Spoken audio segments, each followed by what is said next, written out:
E aí é que está, né? Uma das importâncias do assunto. Precisa de diagnóstico e precisa de conduta. Muitas vezes, algumas vezes, uma conduta inadequada significa um estado grave e até a morte. Então, por exemplo, um paciente que tem um empiema pleural. Empiema pleural é um derrame pleural purulento. E ele, inicialmente, parece um derrame pleural qualquer. O derrame pleural é uma das manifestações de doença pleural. Então, a manifestação mais comum de doença pleural é o derrame pleural. Neoplasia, ela é muito comum em outro lugar. Neoplasia de pulmão é a mais comum, é a que mais mata os homens, na realidade, né? A mais comum, tirando pele, é a de próstata, mas a que mais mata é a neoplasia de pulmão. E a neoplasia que mais mata as mulheres, não em todos os lugares, mas aqui também é o câncer de mama. Essas duas neoplasias, o câncer de pulmão e o câncer de mama, costumam dar metástases para a pleura. E aqui você tem o pulmão, parênquima pulmonar. E aqui deixa muito claramente evidenciado que o espaço pleural ele é muito pequeno, virtual. Então você vê aqui entre as duas setas uma linhazinha vermelha, uma linha branca fina, que é a pleura visceral, uma linha perto do vaso, um pouco mais espessa, que é a pleura parietal. E repare que entre ambas eu tenho aqui uma fina camada de líquido, que é esse líquido pleural. Esse líquido pleural ele é formado por transsudação, reparem, transsudação dos vasos que ficam no espaço subpleural. Você tem tecido conjuntivo frouxo, que é o espaço subpleural, e muito vaso, tanto na visceral quanto na parietal. O que difere logo de cara é que na pleura parietal tem muito vaso linfático. E esses vasos linfáticos são os principais responsáveis pela reabsorção do líquido pleural.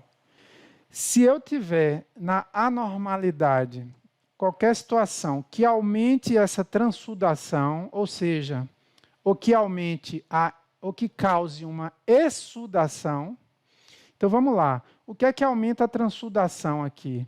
Se eu aumentar a pressão hidrostática nos vasos, o que é que aumenta a pressão hidrostática nos vasos? Insuficiência cardíaca é a causa mais conhecida de aumentar a pressão hidrostática nos vasos.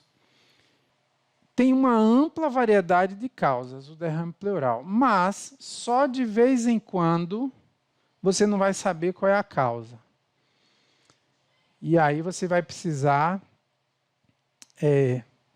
a depender de como esteja o paciente, geralmente, quando você não sabe a causa, você vai invadir. Além de solicitar um número maior de exames complementares, que inclui exames de imagem, você geralmente vai precisar puncionar a cavidade pleural. Isto é um procedimento de médico generalista, toracocentese. Então, vamos anotar o nome, eu vou mostrar um videozinho rápido, mas é um procedimento de generalista, toracocentese, que é o ato de puncionar a cavidade torácica para obter líquido para dar o diagnóstico. A punção pode ser para dar o diagnóstico, mas também pode ser para terapêutica. O derrame é muito grande, o paciente está com desconforto respiratório, e aí você vai aliviar aquele desconforto e, ao mesmo tempo, dar o diagnóstico. Como é que o paciente chega na UPA, né? Quando o derrame é mais agudo, ele geralmente chega com queixas da doença de base e também do derrame. Então, repare, dor torácica pleurítica. Uma causa comum de derrame pleural é a pneumonia.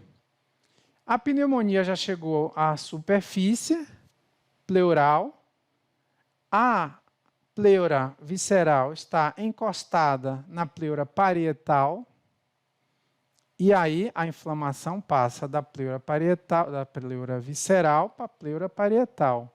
Neste momento, o paciente começa a ter uma dor pleurítica. Isso é semiologia.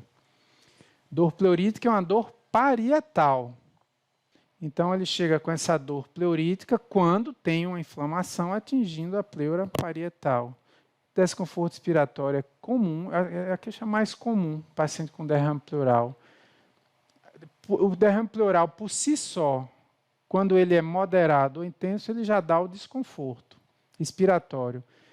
A primeira coisa que a gente faz, do ponto de vista de patologia e de fisiopatologia, e que vai ter uma influência enorme no processo diagnóstico, para depois decidir a terapêutica, é saber se é um transsudato ou um exsudato. Então, basicamente, um transsudato é um ultrafiltrado do plasma. Houve um aumento de pressão hidrostática, diminuição da pressão oncótica e sai um líquido pobre em proteína. E o exsudato é um líquido, é o produto de uma inflamação. Então, as causas mais comuns de transsudato, de longe, é a insuficiência cardíaca.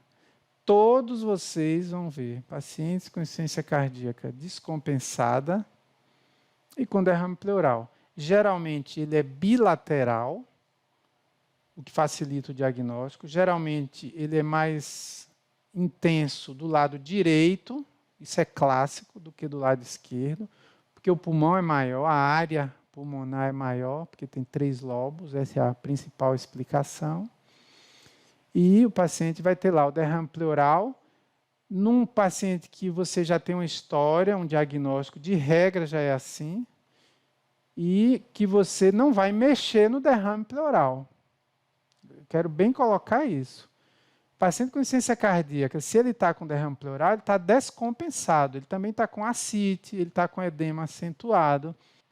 O tratamento, qual é o meu papel? Reconhecer, através da semiologia e dos meus conhecimentos de fisiopatologia, que se trata de mais um dado clínico da própria insuficiência cardíaca e é nela que eu vou focar a minha terapêutica.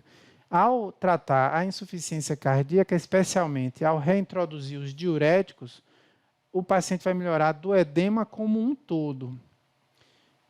Inclusive do edema pulmonar, do edema das pernas. Quando a gente começa o tratamento de um paciente com insuficiência cardíaca, a gente pesa ele todo dia, ele perde muito peso em uma semana, né? Quilos às vezes, só de líquido. E também o derrame pleural vai embora, não precisa puncionar. É por aí. Na cirrose hepática, o paciente tem perda de função hepática, diminuição de pressão oncótica, tem aumento de pressão hidrostática, ele faz ascite. A própria ascite pode drenar para o tórax. E a diminuição da pressão oncótica e a síndrome nefrótica, como eu já falei, né? Então, de longe, a principal causa de transsudato é a insuficiência cardíaca. E o exsudato. Então, pneumonia, tuberculose, repara que tudo é inflamatório. A neoplasia, quando ela dá metástase pleural e causa inflamação. Uma característica do derrame pleural neoplásico é que ele é sanguinolento.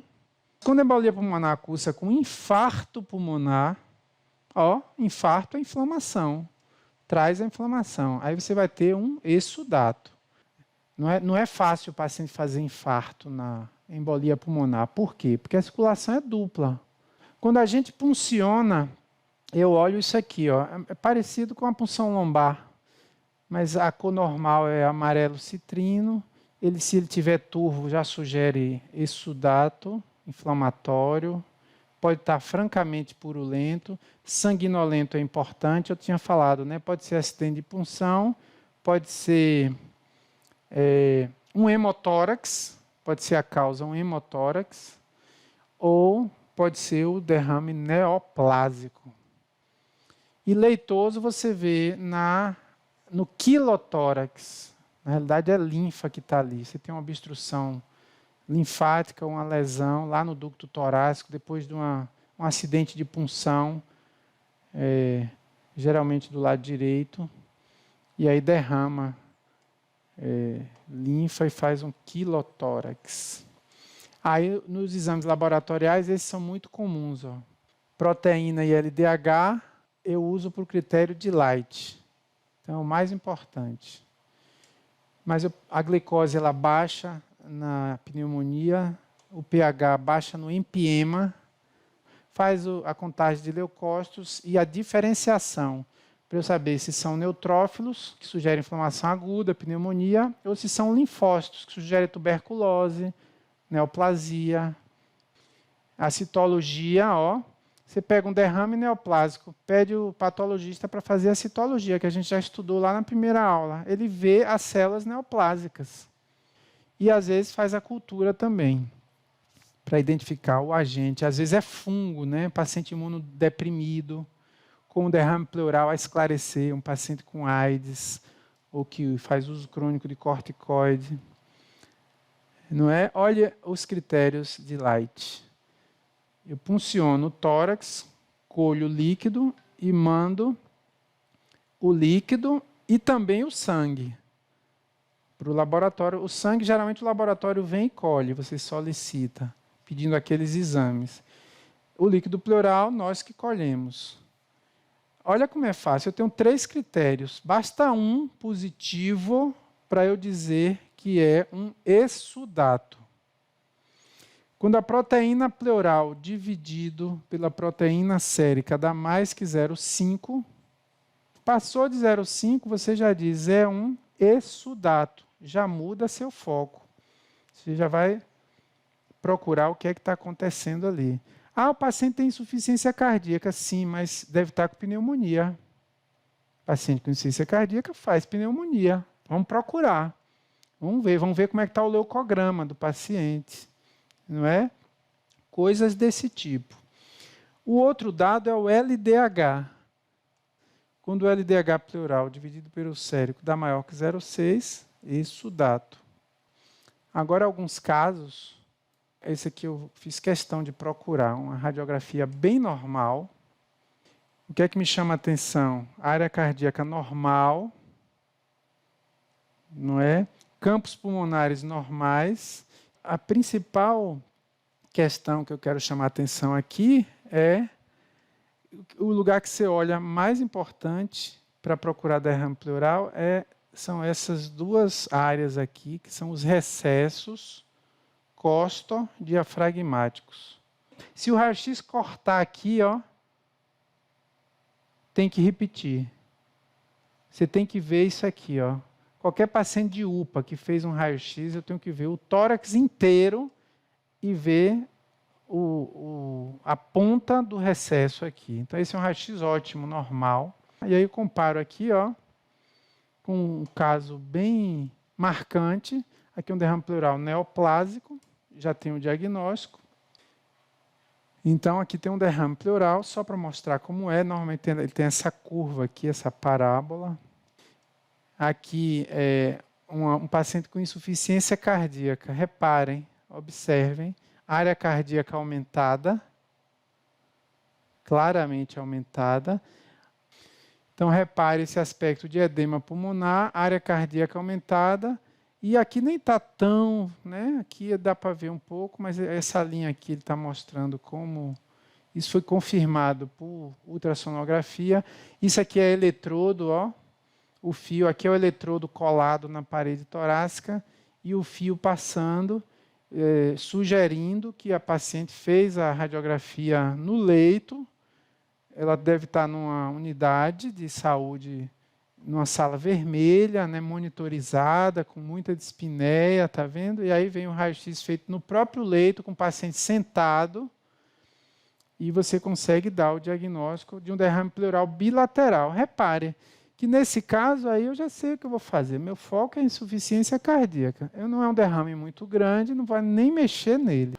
Repare, eu escolhi esse raio-x de propósito. Isso aqui é uma pneumonia sem derrame. Está vendo? Isso aqui é uma pneumonia, ó, lobo superior do pulmão direito.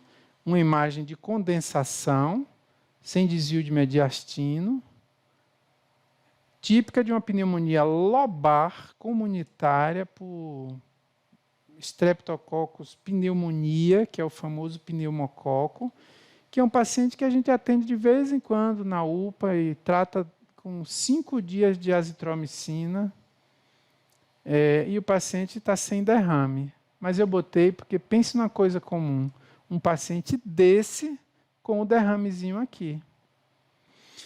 Isso aqui é muito importante, eu não podia deixar de mostrar. Quando o derrame, quando você está em dúvida, se uma imagem dessa é uma pneumonia, às vezes não está tão claro assim o sinal do menisco, né, que é essa curvinha. Às vezes é uma imagem de condensação, lembra que a gente viu uma imagem de condensação aqui em cima? Que eu não sei se aquilo é uma pneumonia de base ou se é um derrame. Aí você vira o paciente de lado, manda ele deitar de lado e bota o aparelho de raio-x assim, com raios horizontais. O paciente está deitado aqui e o raio-x vem assim. Aí o derrame aparece aqui. Aí você tem certeza que aqui tem um derrame. O ultrassom, muito importante, pode ser feito à beira do leito pelo generalista. Essa é a imagem normal. O médico procura o fígado e o rim do lado direito, ou o baço e o rim do lado esquerdo. Dá para ver a linha do diafragma e dá para ver o pulmão. Aqui também, a linha do diafragma e dá para ver o pulmão aqui. Quando você tem um derrame, isso aqui fica preto. Está vendo? O fígado está aqui, a linha do diafragma, o derrame apareceu, o pulmão aqui. Fácil. A vantagem do ultrassom é que você vê derrame pequeno. Aqui, uma foto linda que eu achei. Aqui é um tromboembolismo pulmonar com infarto. Repare que o infarto chega até a superfície pleural. E aqui está inflamação. E aqui vai ter derrame. E esse derrame vai ser um exsudato. Aqui é uma toracocentese, procedimento de generalista. Bota o paciente nessa posição, de costa, a punção é feita nas costas, aí, Você já está analisando aqui o aspecto do líquido, manda para o laboratório, está vendo? O laboratório te entrega os tubos de ensaio adequados, você diz o que quer, ele já te entrega. Repare o que ele fez, veio percutindo para identificar onde está o derrame. Ele veio, exame físico, percutiu, aqui essa linha, a linha da escápula, e aqui é onde está o derrame.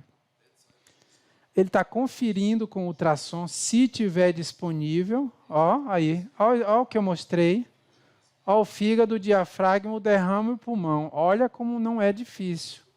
Ele está conferindo, agora está fazendo a antisepsia, colocando um campo. Olha que a paciente está na enfermaria.